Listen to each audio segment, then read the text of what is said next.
É por isso que transtornos psiquiátricos são tão difundidos hoje e existem tanto também, cara. Muitos deles têm uma parte genética grande. Autismo, se você tem um irmão gêmeo, mesma carga genética que você que tem autismo, a sua chance de ter é 90%. É muito genético. Caralho. Se ele for um irmão não for gêmeo, cai pra 60%, ainda assim é alto. Bipolar, se você tem um irmão bipolar gêmeo, a sua chance de ter é 70%.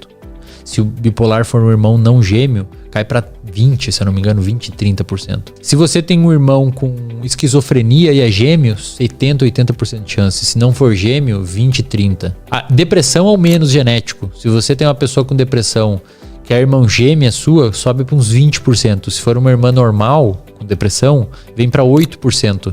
Que é o que a população tem de depressão hoje no mundo. Mais ou menos 8% da população tem depressão. Interessante. Só que o que é louco, cara?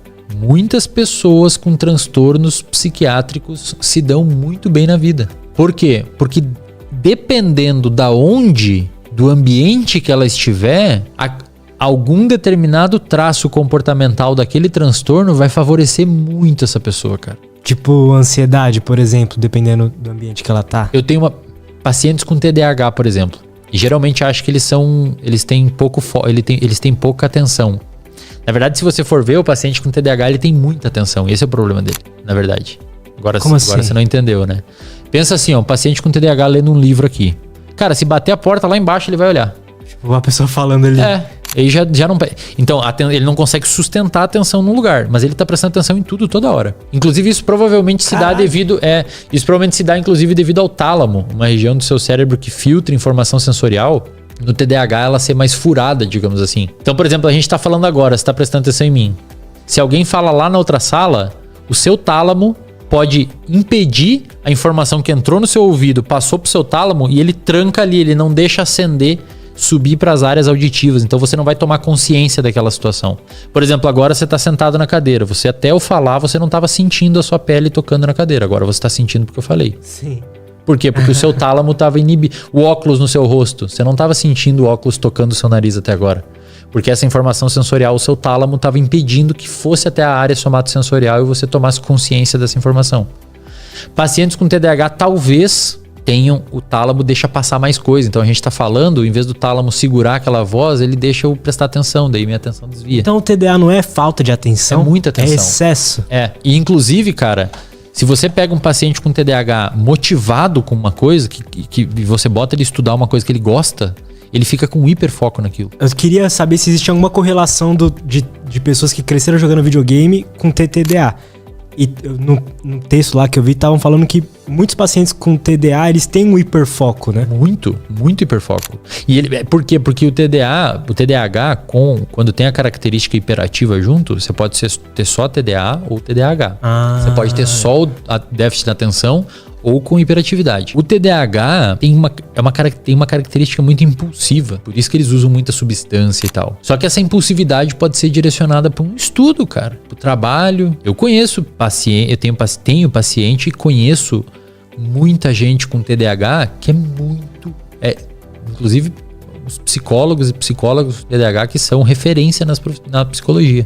Por quê? Porque eles conseguem ter um hiperfoco naquilo. E não TDAH relativamente controlado e meio que direcionado, eles se educaram a direcionar o transtorno para o trabalho. Caraca. Pacientes com TOC, cara. O que é o transtorno obsessivo compulsivo? Transtorno obsessivo compulsivo é um cara um formador de hábitos. A galera não pensa assim, cara. Por quê? Porque quando você vai discutir transtorno mental, a galera sempre fala coitadinho e tal. Talvez o seu chefe seja bipolar. Talvez o seu chefe, que é talvez melhor que você no seu trabalho, tenha TDAH. E ele talvez só seja melhor porque tem isso. Tipo assim, a gente dá nome pras coisas, Lutz. Mas existem fenômenos que perpassam esses diagnósticos, como por exemplo impulsividade. Você pega um paciente numa hipomania e pega um paciente com TDAH, eu duvido um psiquiatra conseguir distinguir eles. Você sabe que ele tem bipolaridade porque você espera ele ciclar. Ele entra numa depressão e tal. Mas é igual, cara. Um paciente em hipomania é igual um cara com TDAH. A hipomania é o outro lado do bipolar. É o outro lado do bipolar, sem ser a depressão. Entendi. Pega um paciente com TOC e um paciente com TDAH. Você só vai saber. E olha os dois. Bota aqui na mesa e olha os dois assim, ó. Você não vai saber qual que é qual. Porque tem uma característica impulsiva que permeia vários diagnósticos. E tem paciente que, às vezes, o diagnóstico não é tão grave, que consegue adaptar essa característica comportamental num contexto e se dá muito bem naquele contexto. Por exemplo, o que é o toque? Toque é você tem... Normalmente fala em toque, a galera acha que é aquela pessoa que limpa muito e tal. É verdade. Desliga a luz. É verdade, isso pode ser um toque. Só que tem toques que são um pouquinho mais brandos e mais generalistas. Bom, vamos explicar primeiro o que é o toque. Toque, transtorno obsessivo compulsivo. Você tem um pensamento obsessivo na sua cabeça. Tipo assim, eu tô aqui conversando com você. Cara, essa água não podia estar aqui porque tá... Normalmente eu preciso que a água fique na minha direita, porque senão vai acontecer alguma coisa muito ruim. Entendi. Então esse é o pensamento obsessivo que eu tô na minha cabeça. E a minha compulsão é botar a água aqui na direita. Isso é um toque. Eu tenho um pensamento obsessivo que circula na minha cabeça e eu tenho que fazer um comportamento compulsivo para satisfazer o meu pensamento obsessivo. Tanto é que muitos pacientes com toque têm ansiedade. E no DSM anterior, o toque era um transtorno de ansiedade. Agora eles tiraram, porque viram que alguns pacientes com toque não têm ansiedade. Mas você pega um paciente com toque, 80%, 90% tem algum transtorno de ansiedade junto. Porque esses pensamentos obsessivos geram um grau de ansiedade. Então minha garrafa tá aqui, ó. Minha garrafa tá na minha esquerda. E por alguma razão eu acredito que vai acontecer algo errado se a garrafa ficar na esquerda. E, cara, isso daqui... Essa razão pode ser real ou não? Ou é sempre algo... Sempre catastrófico. Entendi. A maioria das vezes catastrófico. Você acha que a mãe vai morrer, que alguma coisa vai acontecer errada, que vai perder o emprego. Aí a pessoa bota aqui, enquanto ela não fizer esse comportamento, a ansiedade dela fica lá em cima, porque ela precisa ter aquela compulsão para resolver aquela obsessão. Qual que é a terapia para toque? Ou seja, isso aqui foi um hábito, é um hábito que eu tenho, tá? É um pensamento meu que faz eu ter aquilo. Qual que é o tratamento para toque, padrão ouro? É terapia de exposição com prevenção de resposta. Então, se eu tiver um paciente com toque, eu vou pedir para ele botar a garrafa no lado esquerdo dele. E evitar a resposta. Ou seja, eu vou expor ele à situação ansiosa e vou falar para ele, cara, segura e não tira a garrafa dali. Até que em algum momento o cérebro dele aprende que não tem problema a garrafa ficar no lado esquerdo. Óbvio que isso num processo terapêutico, bem estruturado, com técnicas e tudo mais. Mas basicamente você ensina o cérebro do cara que tudo bem ele pisar no quadradinho da calçada quebrado. Não vai quebrar a coluna dele. Sacou? Só que alguns pacientes com toque tem o que toque, cara? Organização de agenda, toque de saber o que vai fazer semana que vem, de conseguir cumprir as tarefas, uma ansiedade um pouquinho elevada se não fechar todos os cálculos da empresa logo. E, cara, eventualmente um traço comportamental desse faz você ficar rico. Faz sentido.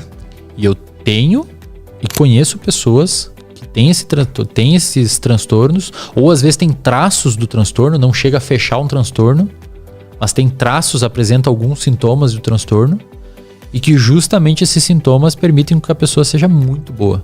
Agora, você pega uma pessoa com toque de organização de agenda e coloca ela trabalhar numa empresa onde é tudo uma zona, vai ser um inferno pro cérebro dessa pessoa. Porque o cérebro da pessoa não lida bem com incertezas e desorganização. Vai ser um ambiente extremamente estressogênico. Extremamente estressogênico. Tem um caso que eu li recentemente de uma paciente que foi diagnosticada com toque. Ela tinha 33 anos, foi diagnosticada com toque aos 11 anos. E ela desenvolveu depressão, tomou um monte de medicamento, ficou deprimida e tentou se matar. Ela usou álcool e tudo que era medicamento que tinha disponível em casa, tentou se suicidar, se intoxicando. Como o toque é uma doença, um transtorno que envolve uma superformação de hábitos, de fato a região do cérebro chamada estriado dorsal, que é a região envolvida com formação de hábitos, é superativa no toque. O paciente com toque tem uma superatividade do estriado dorsal. O estriado se divide em dois, basicamente o ventral, que é o sistema de recompensa, e no ladinho dele o dorsal, que é o hábito. É por isso que quando você usa muita droga, joga muito videogame, você começa a formar um hábito. Porque você estimula tanto uma parte do estriado liberando dopamina, que essa circuitaria dorsaliza via neuroplasticidade e forma um hábito. Fumar cigarro é um hábito, beber álcool é um hábito, jogar videogame é um hábito. Comer mal é um hábito. Dependências químicas, de uma maneira geral, são hábitos. A dopamina está totalmente ligada à criação do hábito? Totalmente ligada. Você precisa de dopamina para criar um hábito. Essa paciente com toque que tentou se suicidar, Esse caso é muito massa, cara. Quer dizer, não foi massa pra ela, mas é legal pra ciência. Essa paciente que tentou se suicidar, o que aconteceu? Ela tomou tanto medicamento, cara, que aconteceu uma isquemia no estriado dorsal dela. O que é isso? Uma isquemia que impede o fluxo sanguíneo e a área morre. Ela entrou em coma, aconteceu uma isquemia, foi publicado na revista... Ai, cara, não lembro. Tá no meu Instagram também esse estudo. Quando a paciente acordou do coma, ela não tinha mais toque. Caralho! Ela desenvolveu alguns problemas motores, ela tinha um problema de escrita e alguns pequenos problemas de controle emocional que ela já apresentava e tal, mas ela não tinha mais toque. Ela ficou a vida inteira com toque, tentou se matar, arrebentou a área do cérebro dela envolvida pelo toque. E quando ela acordou, na escala que aplicavam para ela para toque, que dava 30 e poucos pontos indicando toque severo, tava 6, 5. Menos de 10, que nem precisava de tratamento nem medicamentoso, nem psicoterapia. Cara, que louco. Por quê? Porque o toque é uma super formação de um hábito. Um paciente com toque, ele forma hábito muito bem. Tanto é que ela não consegue inibir o comportamento automático dele. Então, para você tratar um cara com toque, você tem que meio que quebrar o hábito. Então, vou deixar a garrafa aqui e não vou botar para outro lado. Tem que segurar o impulso, tá? E essa paciente, pelo fato de ter destruído essa área, ela teve uns probleminhas motores porque esse estriado é também, por isso que uma das vias dopaminérgicas se chama via nigroestriatal, porque ela vai pro estriado também.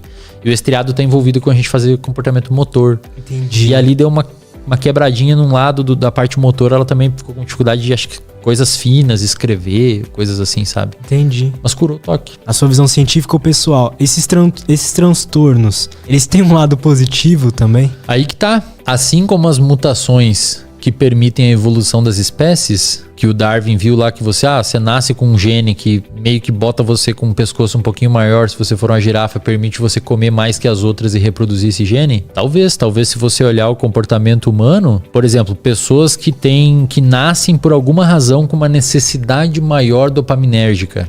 Essa pessoa pode desenvolver um vício em crack, em qualquer outra droga, ou pode ser um workaholic e fundar a Apple.